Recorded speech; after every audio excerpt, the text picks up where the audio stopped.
Hello everyone, date है आज की 22 अक्टूबर 2020। आज हम इस वीडियो में कंप्लीट द हिंदू न्यूज़पेपर का एनालिसिस करेंगे। साथ ही साथ जो भी एडिटोरियल आए हैं उन एडिटोरियल्स का भी एनालिसिस करेंगे नोट्स के साथ। So before we begin, subscribe to our channel and press the bell icon. So the first news which is coming, that is ICMR note for low cost कोविड-19 testing device. So जो Indian council of medical research है उसने जो low cost testing device है कोविड-19 के लिए उसको approve कर दिया है। और जो टेस्टिंग मेथड है उसका नाम है COBIRAP। और ये जो है इसकी एक्यूरेसी है वो सिमिलर है RT-PCR, जो कि reverse transcriptive polymerization chain reaction method होती है, उसी के लगभग आसपास है।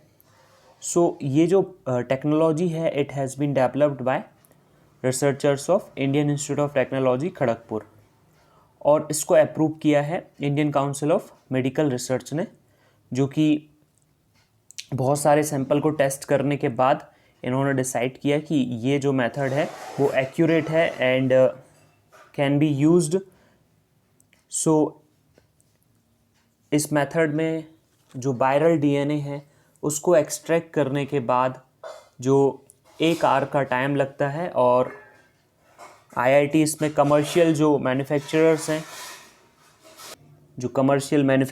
हैं, स्टार्टअप्स हैं, उनसे जो है IIT कोलैबोरेशन में जाने का सोच रही है, जिससे कि इसको लार्ज स्केल पे प्रोड्यूस किया जा सके। अब ये जो है RT-PCR से कंपेरेबल है, बिकॉज RT-PCR के जो 200 टेस्ट थे जिनमें से 115 जो टेस्ट पॉजिटिव थे उनको डिटेक्ट किया इस मेथड से, तो 108 भी पॉजिटिव निकले, और 85 जो नेगेटिव सैंपल्स थे आउट ऑफ 200 जब उनको टेस्ट किया गया तो उसमें से 83 जो है वो नेगेटिव निकले। तो इसका मतलब है ये जो मेथड है उसकी सेंसिटिविटी और स्पेसिसिटी जो है वो RT-PCR के कंपैरिजन में ठीक है। अब यहाँ पे जो हमें पढ़ना है एक बॉडी के बारे में that is important for our exam, that is Indian council of medical research. तो Indian council of medical research को एक बार देख लेते हैं। जो ICMR है, Indian council of medical research, वो एपेक्स बॉडी है इंडिया में, जो कि फॉर्मुलेशन करती है, कोऑर्डिनेशन करती है बायोमेडिकल रिसर्च का। और ये one of the largest and oldest जो है मेडिकल रिसर्च बॉडीज़ है वर्ल्ड में। और जो ICMR है वो गवर्नमेंट ऑफ इंडिया ने डिपार्टमेंट ऑफ हेल्थ रिसर्च के अंडर ये आती है, ministry of health and family welfare. अब जो ICMR है उसके पास 26 नेशनल इंस्टीट्यूट्स हैं पूरे इंडिया में, जो कि स्पेसिफिक हेल्थ टॉपिक्स जैसे tuberculosis, leprosy, cholera, diarrhoeal diseases, viral diseases, AIDS, malaria, ये different diseases, nutrition, food and drug technology, reproduction और oncology means related to cancer, इन सारी डिफरेंट फील्ड्स में वर्क करते हैं। और it has 6 medical research centre, और ये जो मेडिकल रिसर्च सेंटर हैं इनके 6, यहाँ पे ये रीजनल हेल्थ प्रॉब्लम को सॉल्व करते हैं। अब जो काउंसिल है वो जो नेशनल हेल्थ प्रियोरिटीज़ है, जैसे कि कम्युनिकेबल डिसीज़ेस को फैलने से रोकना, फर्टिलिटी कंट्रोल और चाइल्ड केयर और मैटरनल केयर, इस डिफरेंट एस्पेक्ट्स पे वर्क करती है। नेक्स्ट जो न्यूज़ है that Rajasthan to oppose new formula. जैसे कल पंजाब ने अपने यहाँ पे जो एग्रीकल्चरल, जो सेंट्रल ने एग्रीकल्चरल लॉ पास किए थे उसको अपोज करते हुए पंजाब ने अपने यहाँ पे अलग से लॉ को पास किया अंडर द स्टेट लिट। वैसे ही राजस्थान भी न्यू फार्म लॉज को अपोज करने जा रहा है। ये एक तरह से थोड़ा पॉलिटिकल न्यूज़ है। Yesterday we have discussed all the form law. You can join the group and there you can access the notes and read as well. Now next one is Chinese soldier held in Ladakh sent back. We have discussed this, that one Chinese soldiers who came to India, और China ने बोला था कि वो herders की help कर रहा था, सो by mistake he has came in Indian territory, so India has helped him to go back to his country. Then next one is Waqf board members not paid since Feb. तो ये news तो important नहीं है कि वक्फ board के members को payment नहीं मिली. what is important for us, that is Waqf board. so let us know about the Waqf board. ये टॉपिक है UPSC GS paper 2 statutory regulatory and various quasi judicial bodies के under आता है. Now what is वक्फ. सबसे पहले जो discuss करना है, what is Waqf. Property given in a name of God for religious and charitable purposes. जो रिलीजियस पर्पस के लिए, चैरिटेबल पर्पस के लिए भगवान के नाम पे जो दान दिया जाता है, चाहे वो इमूवेबल प्रॉपर्टी हो, मूवेबल प्रॉपर्टी हो, तो इसमें मुस्लिम लॉ से रिलेट होता है. अब जो वक्फ है वो कोई भी पर्सन जब कोई प्रॉपर्टी को दान देता है तो उससे एक कमेटी बना दी जाती है जिसको वक्फ कहते हैं. इफ़ जो भी प्रॉपर्टी है वो लॉन्ग पीरियड ऑफ टाइम के लिए अगर यूज़ की जाती है तो उसमें उसका पर्पस होता है उस प्रॉपर्टी को यूज़ करने का mainly for educational institute, graveyards and mosque and shelter homes. अब एक बार अगर कोई पर्सन है उसने अगर वक्फ में अपनी प्रॉपर्टीज़ को दान कर दिया, so he can not take back his property.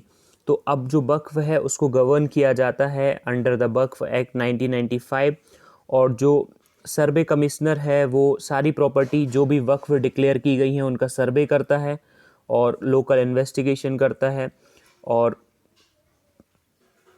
वक्फ जो है वो मैनेज किया जाता है एक पर्सन जिसको बोला जाता है मुतावली, who acts as a supervisor.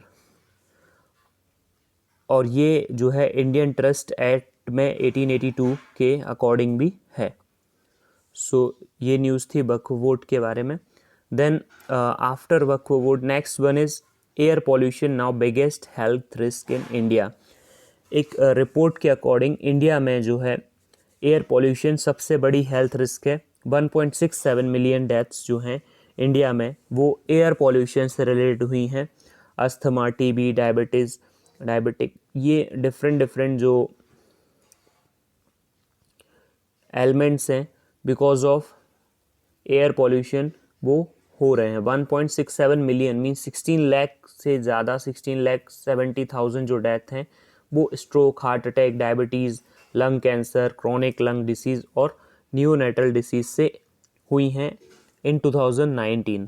ये रिपोर्ट है state of global air 2020 by the US based health effect institute. अब जो एयर पॉल्यूशन है वो लार्जर रिस्क फैक्टर है. सारे के सारे जो भी हेल्थ फैक्टर हैं उनसे भी बड़ा जो रिस्क फैक्टर है वो ये है.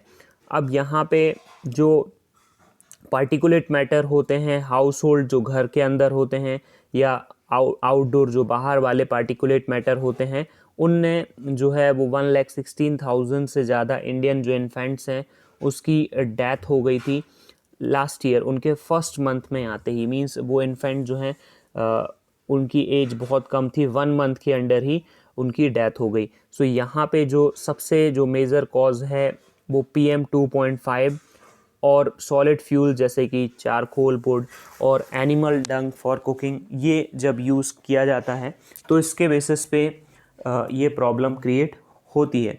तो यहाँ पे जो इम्पॉर्टेंट है PM 2.5 और उसको मेज़र करने की जो प्रोसेस होती है उसको एक बार देख लेते हैं कि जो PM 2.5 है उसको कैसे मॉनिटर किया जाता है एयर पॉल्यूशन के लिए. इंडिया एयर क्वालिटी जो है वो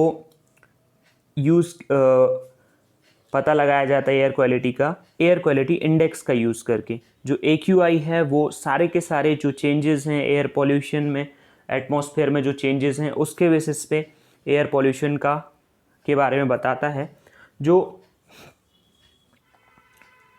ऑक्सीजन और नाइट्रोजन है वो तो अर्थ पे रहती ही हैं जो कि इम्पॉर्टेंट हैं लाइफ के लिए, बट जो पॉल्यूटेंट्स हैं वो उस एयर में मिक्स हो जाते हैं जो कि एयर को पॉल्यूट कर देते हैं. और फिर वो एयर जब इनहेल कर ली जाती है तो उसमें जो सूट पार्टिकल्स होते हैं उनका साइज़ तो बड़ा होता है, so they can be trapped by our nose. But जो कुछ पार्टिकल्स होते हैं जो PM2.5 है, means PM2.5 means particulate matter 2.5, तो ये जो पार्टिकल्स होते हैं वो उनको मेज़र किया जाता है माइक्रोग्राम पर क्यूबिक मीटर में। Means 1 cubic metre, if I will make this 1 cube, यहाँ पे मैंने इस तरह से एक क्यूब बनाया, तो एक जो 1 क्यूबिक मीटर है उसमें कितने माइक्रोग्राम ये पार्टिकल्स हैं, इससे इनकी डेंसिटी, इससे इनकी जो मात्रा है उसका पता चलता है।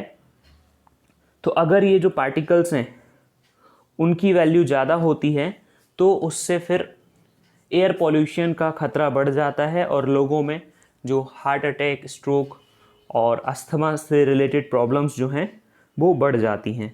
अब जो PM है वो पार्टिकुलेट मैटर है और जो कि मिक्सचर ऑफ सॉलिड पार्टिकल और लिक्विड ड्रॉपलेट जो एयर में फाउंड होती हैं उसका मिक्सचर है।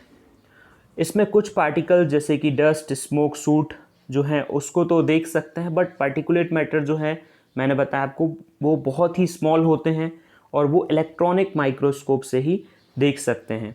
और PM के जो कुछ फैक्टर हैं वो construction site, fire fields, unpaved roads, brick kiln, ये सारी जो रीजंस हैं वहाँ पे सबसे ज़्यादा जो पार्टिकुलेट मैटर है उससे रिलेटेड पॉल्यूशन होता है। Then next is FIR copy to Umar Khalid told police. अब ये अपने लिए इम्पोर्टेंट नहीं है। नेक्स्ट वन, आम आदमी party calls for NCW chiefs removal. ये न्यूज़ तो पॉलिटिकल है बट यहाँ पे एक स्टैट्यूटरी बॉडी की बात की जा रही है, दैट इज़ NCW, सो अपने लिए इम्पोर्टेंट हो जाती है। जो NCW है that is national commission for women. ये इस टॉपिक को आप UPSC जनरल स्टडीज़ पेपर 2 से रिलेट कर सकते हैं। और NCW जो है वो एक स्टैट्यूटरी बॉडी है अंडर गवर्नमेंट ऑफ इंडिया और जो गवर्नमेंट को जो भी पॉलिसी रिलेटेड मैटर्स हैं जो वुमेन को अफेक्ट करते हैं उस पर सलाह देती है। और ये जो है वो 1990 national commission of women act जो बना था और उसके बेसिस पे है committee for status women in India 1974, और इसको सजेस्ट किया गया था सबसे पहले 1974 में, फिर 1990 में एक्ट से इसको बनाया गया और फाइनली ये इस्टेब्लिश हुई 1992 में। तो जो पास्ट 2 डिकेड्स हैं NCW जो है वो अपना जो भी उसका पोटेंशियल है उससे कम पोटेंशियल पे वर्क कर रही है। और बहुत सारी पॉजिटिव थिंग्स हैं, कुछ नेगेटिव थिंग्स भी हैं। जो फर्स्ट कमीशन है वो 31 जनवरी 1992 को सेटअप किया गया था। जयंती पटनायक उसकी चेयरमैन थी and Alok Rawat was the first male member of the NCW। सो जो चेयर पर्सन है उसको सेंट्रल गवर्नमेंट जो है वो नॉमिनेट करती है और इसके जो 5 मेंबर्स हैं वो सेंट्रल गवर्नमेंट जो है पर्सन की एबिलिटी, इंटीग्रिटी और स्टैंडिंग के बेसिस पे जो कि अलग अलग फील्ड से आते हैं जैसे कि लॉ और legislation, trade and unionism, management, industry, potential of women, women voluntary organisation, education, administration, economic development and social wellbeing. अब इसके एक मेंबर्स सेक्रेटरी होता है जो जिसको सेंट्रल गवर्नमेंट अपॉइंट करती है, वो एक्सपर्ट होता है फील्ड ऑफ मैनेजमेंट, ऑर्गेनाइजेशन। अब जो फंक्शन है इसके पास पूरे के पूरे जो फंक्शन हैं वो एक सिविल कोर्ट के इसके पास पावर होते हैं और ये पारिवारिक महिला लोक अदालत जो है वो इनोवेटिव कंपोनेंट है जो जिसको जो ट्रेडिशनल न्याय पंचायत होती हैं उसी के जैसे ये वर्क करता है और जो केसेस हैं वुमेन से रिलेटेड उनका स्पीडी डिस्पोजल इसमें किया जाता है। अब ड्रॉबैक जो है नेशनल कमीशन ऑफ वुमेन के, इसमें क्या कमियां हैं?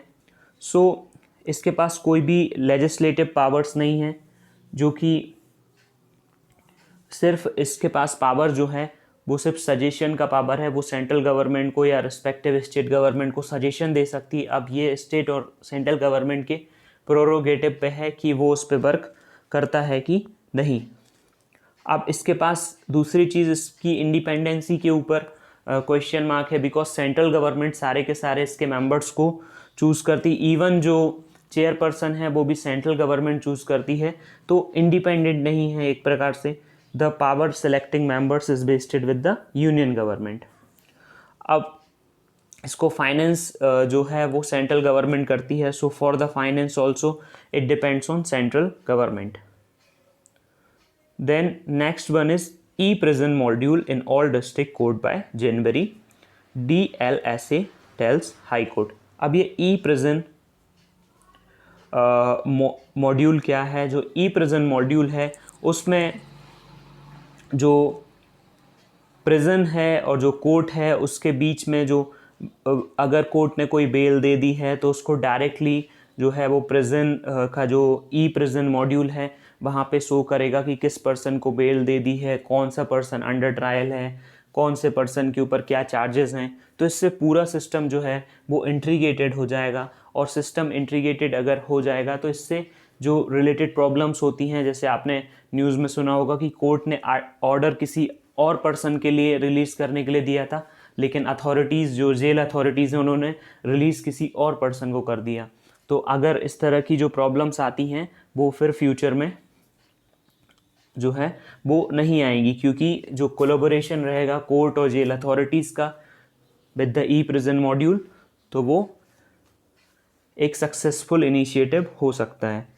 अब यहाँ पे बात की गई है Delhi state legal service authority, तो वैसे ही NLSA होता है, नेशनल लीगल सर्विस अथॉरिटी, उसके बारे में एक बार डिस्कस कर लेते हैं। पहले ये जो इशू है उसके बारे में भी एक बार नोट्स के बेसिस पे डिस्कस कर लेते हैं। जो मिनिस्ट्री ऑफ होम अफेयर्स है वो सपोर्ट कर रही है स्टेट्स और जो यूनियन टेरिटरीज़ हैं उसको ई प्रिजन जो कॉन्सेप्ट है उसको इम्प्लीमेंट करने के लिए। अब जो ई प्रिजन प्रोजेक्ट है it aims to introduce efficiency in prison management through digitisation. अब प्रिजन का मैनेजमेंट जो है वो डिजिटाइजेशन के बेसिस पे किया जाता है। It supplement the prisoners information management system.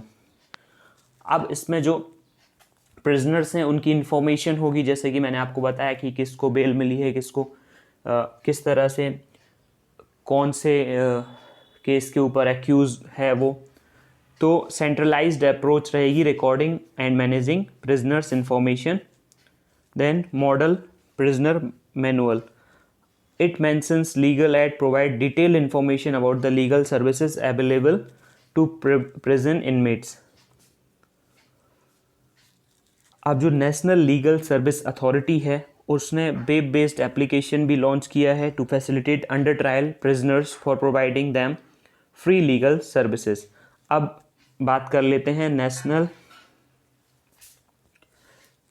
Legal service जो NALSA है उसको national legal services authorities act 1987 के बेसिस पे बनाया गया था, जो कि फ्री लीगल सर्विसेज प्रोवाइड करती है weaker section of the society को।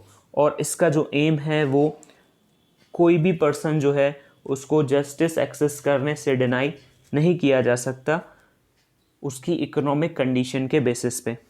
अब जो न्यायदीप है वो ऑफिशियल न्यूज़लेटर है NALSA का। Then section 3(2) of legal service authorities act, chief justice of India जो है इसके पैट्रन इन चीफ होते हैं, और जो सेकंड चीफ जस्टिस सेकंड जो जज होते हैं सुप्रीम कोर्ट के सीनियर मोस्ट वो इसके एग्जीक्यूटिव चेयरमैन होते हैं। अब जो इम्पोर्टेंट फंक्शन होता है नालसा का, दैट इज़ ऑर्गेनाइज लोक अदालत and amicable settlement of disputes. लोक अदालत में बहुत सारे जो सिविल रिलेटेड मैटर्स होते हैं उनको बहुत ही स्पीडी जो है वो डिस्पोजल इसमें किया जाता है। Identify specific categories of marginalised and excluded groups, जो भी मार्जिनलाइज्ड ग्रुप हैं उनको आइडेंटिफाई करना और उनके लिए वेरियस जो है स्कीम्स इम्प्लीमेंट करना। Then state and district legal service authorities होती हैं रिस्पेक्टेड स्टेट और डिस्ट्रिक्ट में। अब इसमें जो कॉन्स्टिट्यूशनल इसका बेसिस है इसको बनाने का कि आर्टिकल 39A जो कॉन्स्टिट्यूशन ऑफ इंडिया है वो प्रोवाइड करता है कि स्टेट जो है वो लीगल सिस्टम प्रमोट करेगा इक्वल अपॉर्चुनिटी के बेसिस पे, मींस कोई भी व्यक्ति जस्टिस से डिप्राइव नहीं रहना चाहिए। स्टेट को फ्री लीगल एड हर एक पर्सन को, जो भी नीडी पर्सन है उसको देना चाहिए। Then article 14 and 22(1) also make it obligatory for the state to ensure equality before law. Legal system जो है वो जस्टिस में हर एक व्यक्ति के लिए इक्वल अपॉर्चुनिटी होनी चाहिए। नाउ नेक्स्ट ये AQI के बेसिस पे है, एयर क्वालिटी इंडेक्स। देन सफ़र जो सिस्टम है उसके बेसिस पे लास्ट 5 या 6 डेज से हम डिस्कस कर रहे हैं इस बारे में, सफ़र एंड AQI। सो वो आप एक बार टेलीग्राम के चैनल पे जाके नोट्स से आप उसको रीड कर सकते हैं। देन नेक्स्ट वन, यहाँ पे सारी पॉलिटिकल न्यूज़ हैं, ये भी सारी की सारी पॉलिटिकल न्यूज़ है जो हमें डिस्कस नहीं करना है। देन नेक्स्ट वन इज़, यहाँ पे कुछ आर्टिकल्स हैं जो हमें डिस्कस करना है एडिटोरियल्स में। सबसे पहला ये आर्टिकल कोविड-19 के लिए है, तो मैं इसमें आपको नॉर्मली बता देता हूँ। देन ये जो डिजिटल पेमेंट सिस्टम है इंडिया में, उसके बारे में पूरी डिटेल इसमें बात की गई है, तो इसको पूरा डिस्कस करेंगे। देन इसके बाद ये वेस्ट एशिया और गल्फ़ कंट्रीज़ जो हैं उसमें USA का क्या योगदान है उसके बारे में इस आर्टिकल में बात की गई है। एंड देन जो लास्ट आर्टिकल आज हम डिस्कस करेंगे that is puja economy in West Bengal और ऑल ओवर इंडिया। जो ऑल ओवर इंडिया में जो पूजा इकोनॉमी है, मतलब पूजा से रिलेटेड जो इकोनॉमी है, मींस जो मनी स्पेंड होता है डिवोशन में, रिलीजियस अफेयर्स में, उसके ऊपर बात की गई है। देन सबसे पहले ये कार्टून डिस्कस कर लेते हैं। आप क्या सोचते हैं इस कार्टून के बारे में? 30 वर्ड्स में आप नीचे कमेंट सेक्शन में लिख सकते हैं कि what do you think about this cartoon. तो ये कार्टून है, कमलनाथ जी ने कुछ अपशब्द बोले थे, उन अपशब्दों को इसके लिए जो राहुल जी हैं वो उनकी टांग खींच रहे हैं कि ऐसा आपको नहीं करना चाहिए, तो कमलनाथ जी ने उनको भी सुना दिया। ऐसा इसका क्रक्स है। आप सभी लोग अपना अपना जो भी वो क्या सोचते हैं इस कार्टून के बारे में कमेंट सेक्शन में लिखें। देन यहाँ पे जो ये बात की गई है कि जो कोविड-19 है वो केसेस तो कम हो रहे हैं, बट जो सीज़न आने वाला है आगे उसमें पब्लिक हेल्थ के लिए हो सकता है कि वो बहुत बरीशम सीज़न हो, बिकॉज़ हो सकता है कोविड-19 के जो केसेस हैं वो और भी ज़्यादा जो है बढ़ जाए। और यहाँ पे राइटर का कहना है कि जो भी रिलीजियस अफेयर्स अभी हो रहे हैं इंडिया में, अभी जो है पूरा सीज़न उसी के बेसिस पे आने वाला है। दीपावली है, दशहरा है, दुर्गा पूजा चल रही है अभी। So peoples are on the streets, लोग स्ट्रीट्स पे हैं and they are not bearing the mask, और वो मास्क भी नहीं पहन रहे हैं। तो इसके बेसिस पे मोदी जी ने भी एक स्पीच दी थी अभी 2 दिन पहले। तो राइटर का यही कहना है कि अभी बहुत ही ज़्यादा ध्यान देने की ज़रूरत है इस कंडीशन को लेते हुए। अब नेक्स्ट है जो यूनियन मिनिस्ट्री का जो हेल्थ डेटा पॉइंट है, उससे ये पता चल रहा है कि वेस्ट बंगाल, दिल्ली, बिहार, महाराष्ट्र, मणिपुर, यहाँ पे जो केसेस हैं वो स्टेडीली राइज हो रहे हैं। ऑन द अदर हैंड जो आंध्र प्रदेश, कर्नाटका या तमिलनाडु हैं, वहाँ पे पहले पॉजिटिविटी रेट जो था वो बहुत ज़्यादा था। पॉजिटिविटी रेट क्या होता है कि जब अगर 100 टेस्ट कर रहे हैं तो 100 टेस्ट में से कितने लोग पॉजिटिव निकलेंगे, that is positivity rate. If 2% comes out to be positive out of 100, तो पॉजिटिविटी रेट 2% होगा। तो वैसे ही यहाँ पे बात की जा रही है कि ये जो स्टेट्स हैं उनका पॉजिटिविटी रेट थोड़ा कम हो चुका है, जहाँ पे हायर इंसिडेंस था पॉजिटिविटी का। तो इससे ये पता चल रहा है कि अगर नंबर ऑफ पॉजिटिव पे ना जाके पॉजिटिविटी रेट जो मैट्रिक है उसको कैप्चर किया जाए, so it will be good. Then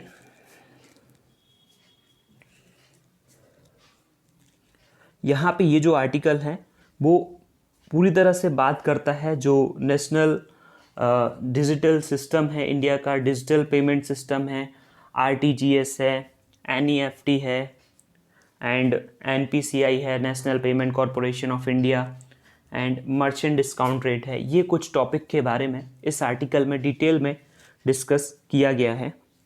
जो डिजिटल इकोनॉमी है, डिजिटल पेमेंट सिस्टम है, वो इंडिया में एक स्ट्रॉन्ग ग्राउंड फाउंड कर रहा है और सारे के सारे जो मोड्स ऑफ पेमेंट हैं वो धीरे धीरे डिजिटल इकोनॉमी की तरफ शिफ्ट हो रहे हैं।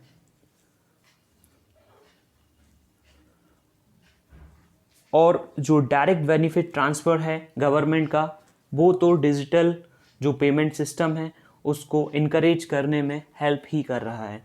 जैसे गवर्नमेंट जो एल्डरली पॉपुलेशन है उसको जो है पेंशन देती है, उसके बाद जो सब्सिडीज़ हैं गवर्नमेंट की और बहुत सारे और भी जो फैसिलिटीज़ हैं वो सारी ऑनलाइन मिलती हैं और उसमें पेमेंट भी ऑनलाइन होता है और रिसीविंग भी ऑनलाइन बैंक अकाउंट में होती है।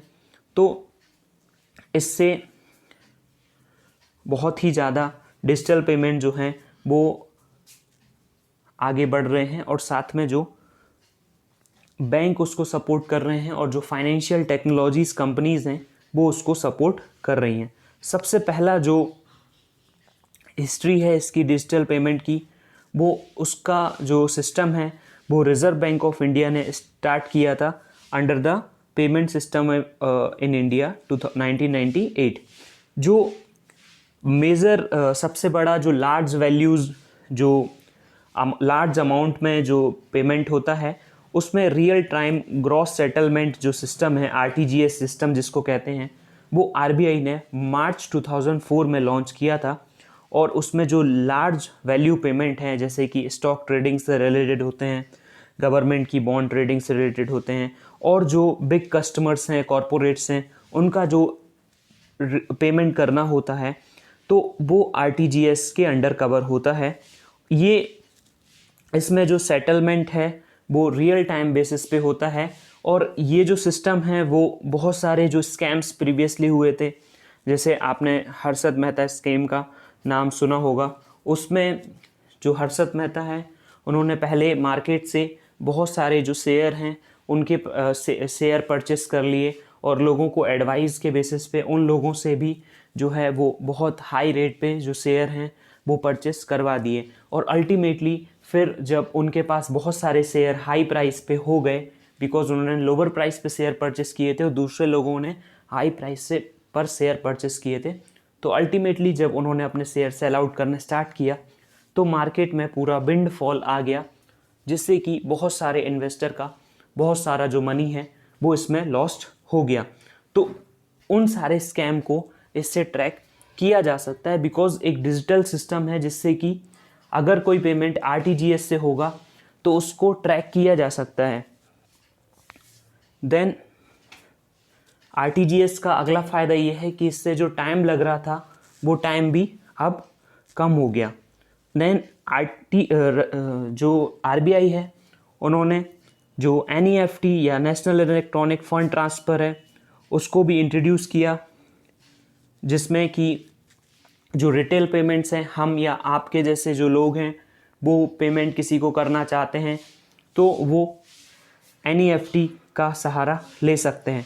अब जो एनईएफटी जो है वो अभी 2020 से ही राउंड द क्लॉक अवेलेबल है, मींस पहले तो शाम को 5:30 बजे तक ही रहता था बट अब वो टाइम भी गवर्नमेंट ने इंक्रीज़ कर दिया है। तो ये जो रिज़र्व बैंक ऑफ इंडिया जो ये हिस्टोरिकल चेंजेस लेके आया है, इससे जो कॉरपोरेट और कैपिटल मार्केट के जो ट्रांजैक्शन हैं वो सारे आज होते हैं।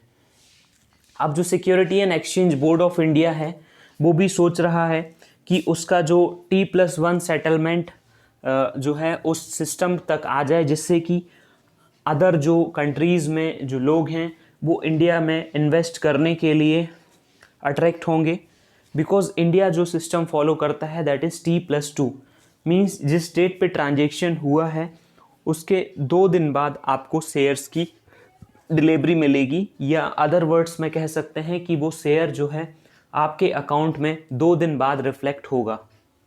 तो इससे जो अदर जो कंट्रीज़ में जो लोग हैं वो इंडिया में इन्वेस्ट करने के लिए अट्रैक्ट हो सकते हैं अगर जो सेबी T+1 सिस्टम की तरफ आ जाता है, इसको कंसीडर कर लेता है। अब जो आरबीआई का जो नया इनिशिएटिव था अम्ब्रेला सिस्टम, उस अम्ब्रेला सिस्टम में जो है इंडिया का एक बहुत ही इम्पोर्टेंट जो पेमेंट सिस्टम जो है वो बनाया गया था, जैसे कि रिटेल पेमेंट करने के लिए, और उसमें national payment corporation of India जो कि 10 जो लीड बैंक्स थे उन्होंने आरबीआई को सपोर्ट करते हुए 2009 में इसको बनाया था। और इसका जो सिस्टम है वो 2005 में ही आरबीआई ने ऐसा सोचा था।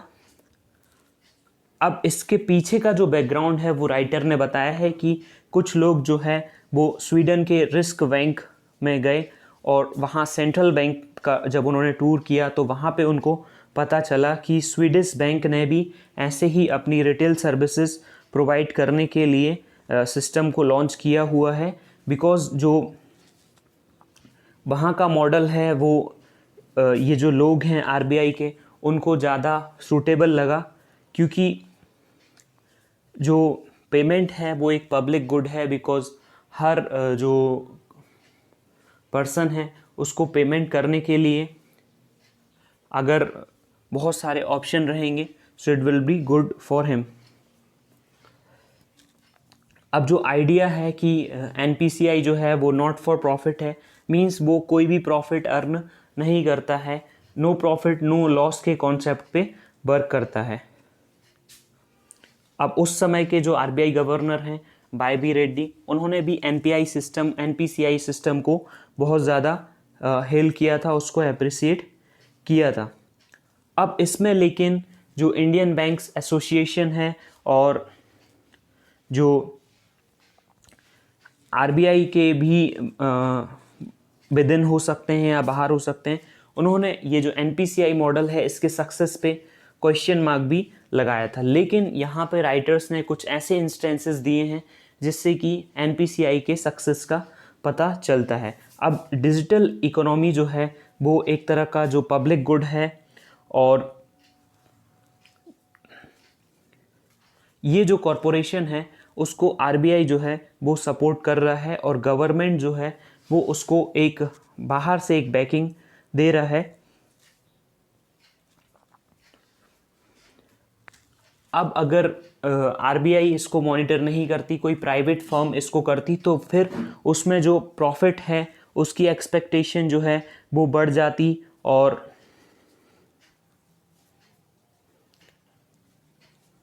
कोई भी पावरफुल जो प्राइवेट कंपनी है वो इसको लेके आगे आ जाती, जिससे कि जो कंज्यूमर है, जो एंड यूज़र है सर्विसेज का, उसका एक्सप्लॉयटेशन हो सकता था। अब जो एनपीसीआई है उसका जो सक्सेस है वो unified payment interface, immediate payment service, और ये एक जो सिस्टम है यूपीआई, इसमें आप अक्रॉस द बैंक्स आप अपने जो आपके पास पेमेंट सिस्टम का जो सॉफ्टवेयर है उससे आप अक्रॉस द बैंक लोगों को पेमेंट कर सकते हैं विदाउट आपको मनी वॉलेट में डालना पड़ेगा।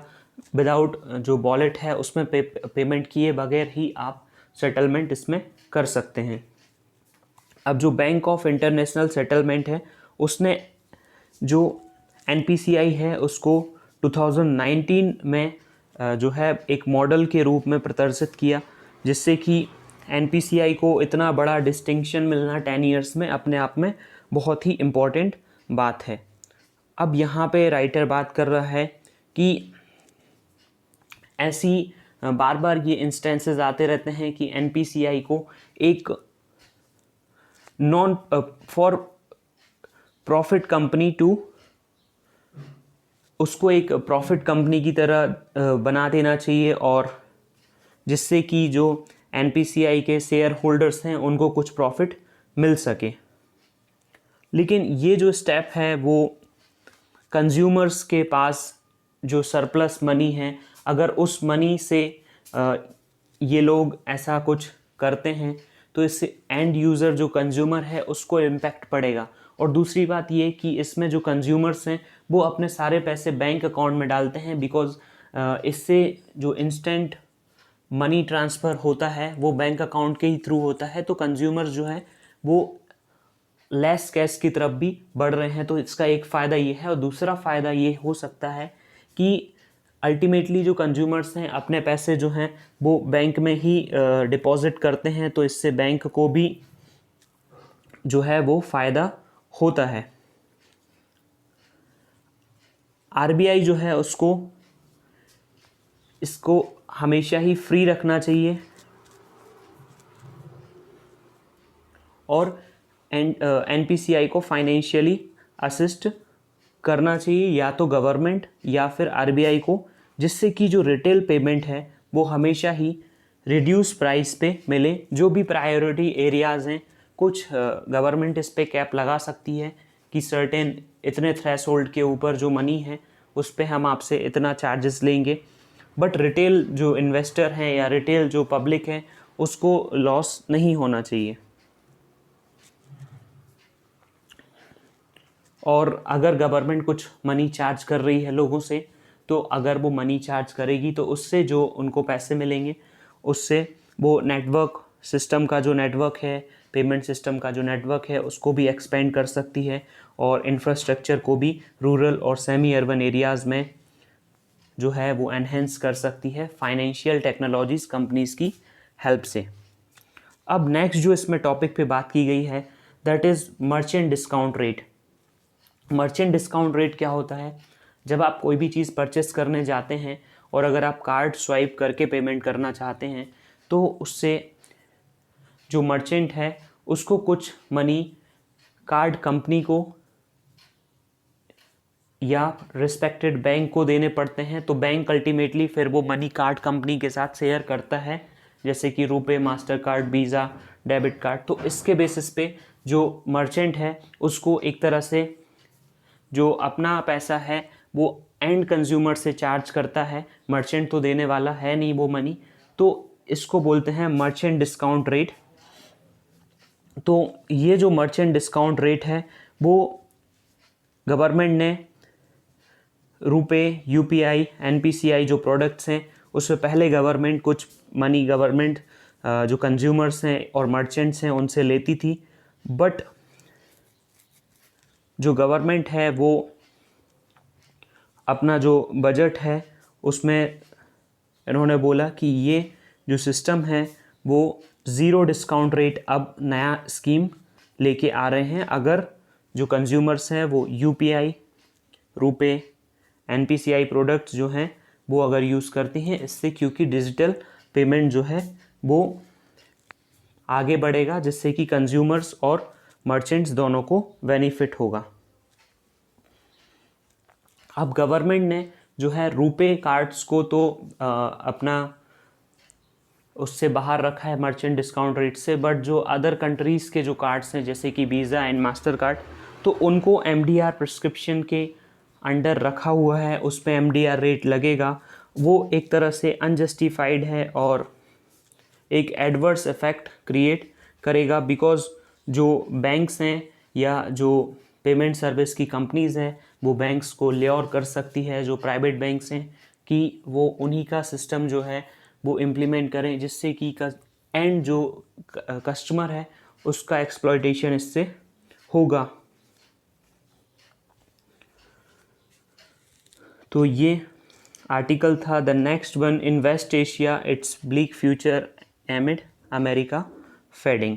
अब ये जो वेस्ट एशिया से रिलेटेड ये जो आर्टिकल है ये पूरे एस्पेक्ट को टच करता है कि वेस्ट एशिया में क्या प्रॉब्लम है और उस प्रॉब्लम को कैसे एमिकेबली जो है वो सॉल्व किया जा सकता है। तो उस पूरे टॉपिक पे ये आर्टिकल बात करता है।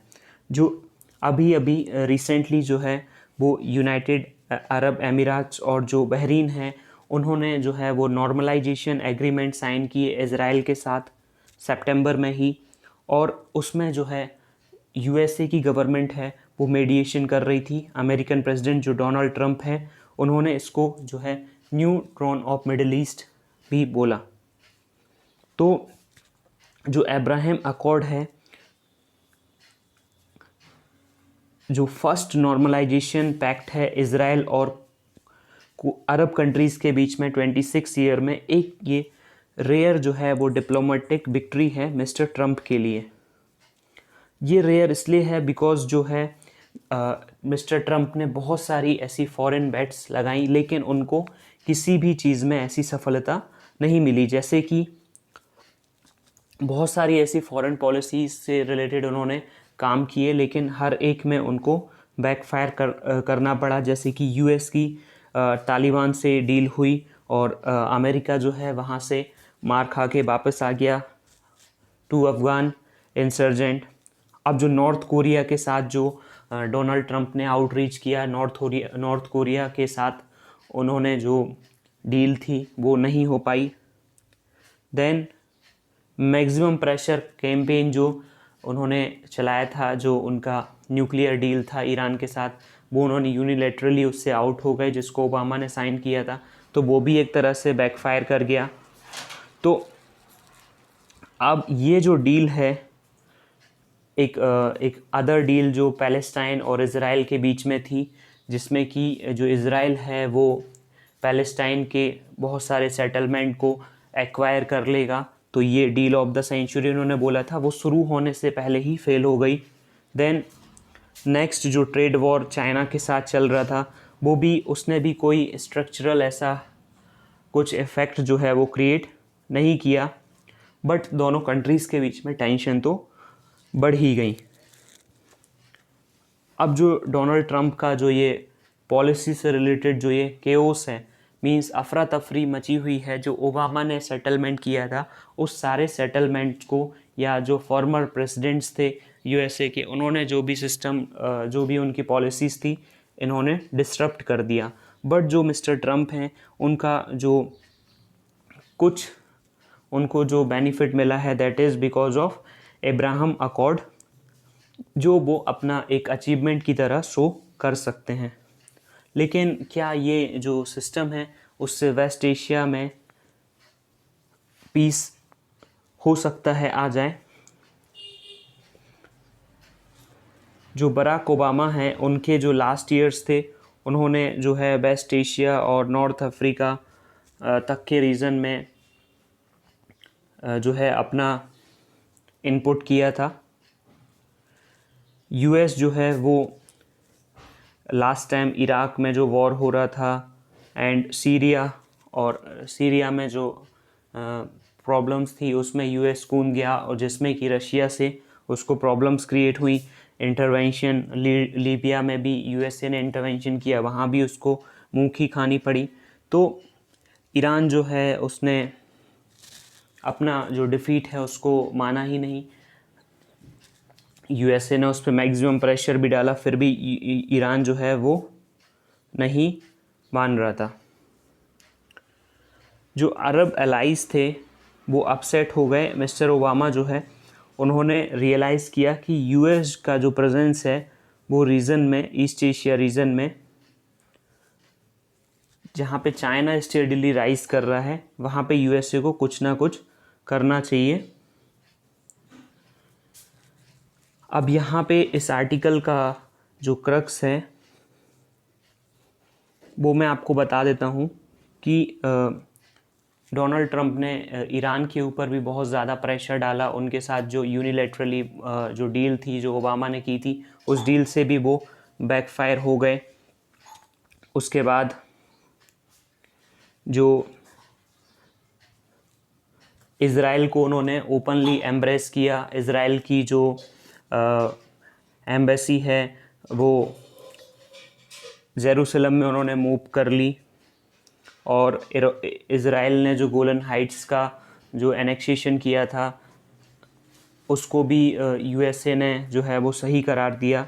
तो इसके बेसिस पे जो नॉर्मलाइजेशन एग्रीमेंट हुआ है सुन्नी अरब और इज़राइल कंट्रीज़ के बीच में, वो इसके बेसिस पे हुआ है बिकॉज़ जो ईरान है और अदर जो वेस्ट एशियन पावर है जैसे कि टर्की, तो वो जब साथ में आ जाएंगे तो उनका जो पावर, उनके पावर को बैलेंस करने के लिए ये दोनों कंट्रीज़ ने ऐसा किया है।